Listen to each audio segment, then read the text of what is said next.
You can always count on LEGO Clone Troopers to just look so dramatic. Whereas the Super Battle Droids, they're just so chill. This is the best LEGO Star Wars Battle Pack we've had in years. Let me tell you why. So here we have LEGO Star Wars set number 75372, the Clone Trooper and Battle Droid Battle Pack, released in the beginning of 2024.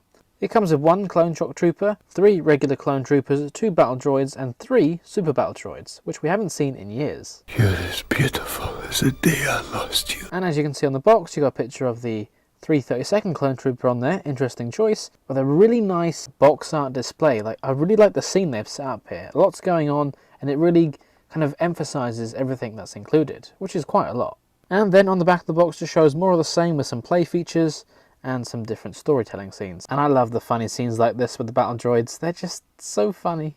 Inside the box you get 3 numbered bags and 2 instruction booklets.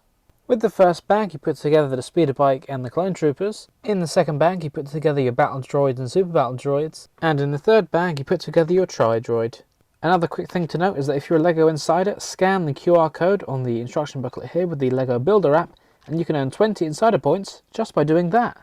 With the first bag complete, obviously you get your 3 clone troopers here. They're all exactly the same with different weapons. This one's got the longer rifle with the extension, and the other 2 have the medium-sized rifles which can be attached to your speeder bike. And they also get this little crate which simply has a thermal detonator inside. And since as they are LEGO Clone Troopers these days, they all share this style of head, which just makes sense. And they do also have the helmet holes, but I'm not bothered by them to be honest with you, because I think the Clone Troopers still look good.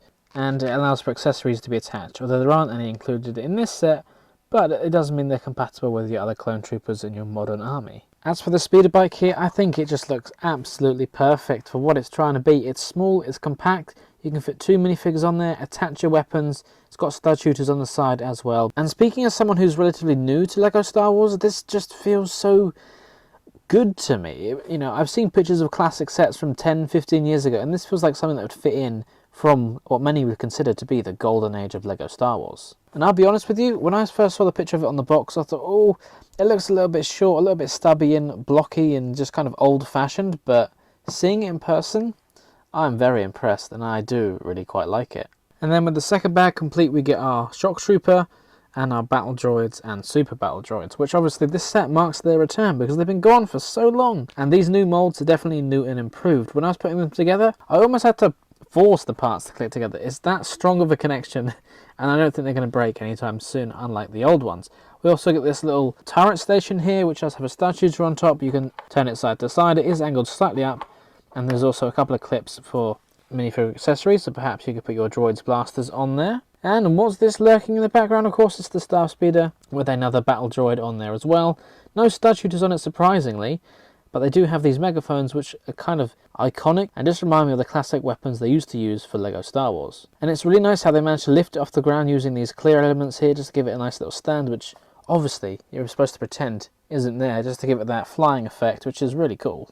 And you may notice that this battle droid does have the clip on his back so he can attach his rifle there, whereas the other one does not. He's carrying it. And speaking of the battle droids carrying their weapons, these 2 have different hands. Obviously, since they're not regular minifigures, you can't rotate the hands, so LEGO did decide to give them different arms. So you can see the one with the slight curve to it, so you can clip onto the speeder, and this one with the straight arms, so it can hold on to minifigure accessories. Although the instructions don't tell you this, in the spare parts you do get 1 of each, so you could technically swap it out to give your minifigures the different arms, maybe 1 of each, and that's just quite handy to have with these spare parts. And the last thing you build is your tri-droid, which does look really good, I think. Given its size and scale, I don't know how they could have done it any better. I really like how you can pose the legs different ways, so you don't just have to have it in this standard position. You know, you can make it, maybe it's been shot and it's falling over.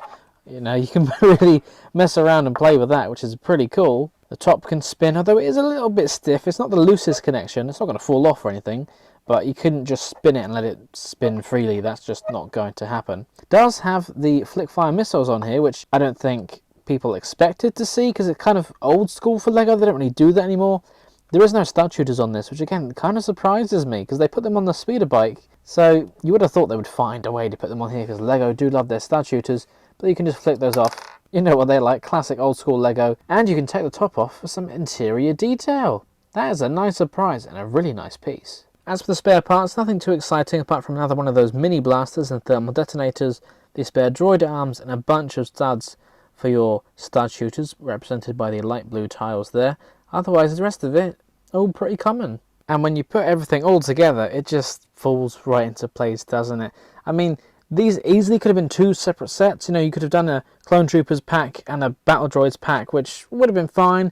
Would have been maybe cheaper if you only wanted one or the other, and it would have been similar in size to the more recent battle packs that I've done. But with everything you do get included in here, it's a great set. I do think it's worth the value at full retail price, but if you can get it on for a discount, even better, right? This is just so good. It really feels like an actual battle pack. There is a battle happening between the good guys and the bad guys, you know? It just works. And interestingly, there are no stickers or prints in this set. Maybe that would have added some more details, maybe not. I'm not too bothered. I like what we've got here. Good amount of figures, if you count the battle droids and droids as figures, of course. Maybe one more regular battle droid and one more shock trooper wouldn't have hurt, but would that put the price up? Yeah, it would. Probably by another £5, knowing Lego. So what we got here is pretty good. It's a good one to get multiple of. If you're a battle pack builder, then of course you probably will get multiple of them. And I did in fact buy 2 of these, so even with just 2, you've got a nice little scene going. What do you guys think about this set? Is there anything you'd like to see them do differently? Tell me in the comments. I'll see you all next time for another LEGO review. Bye for now.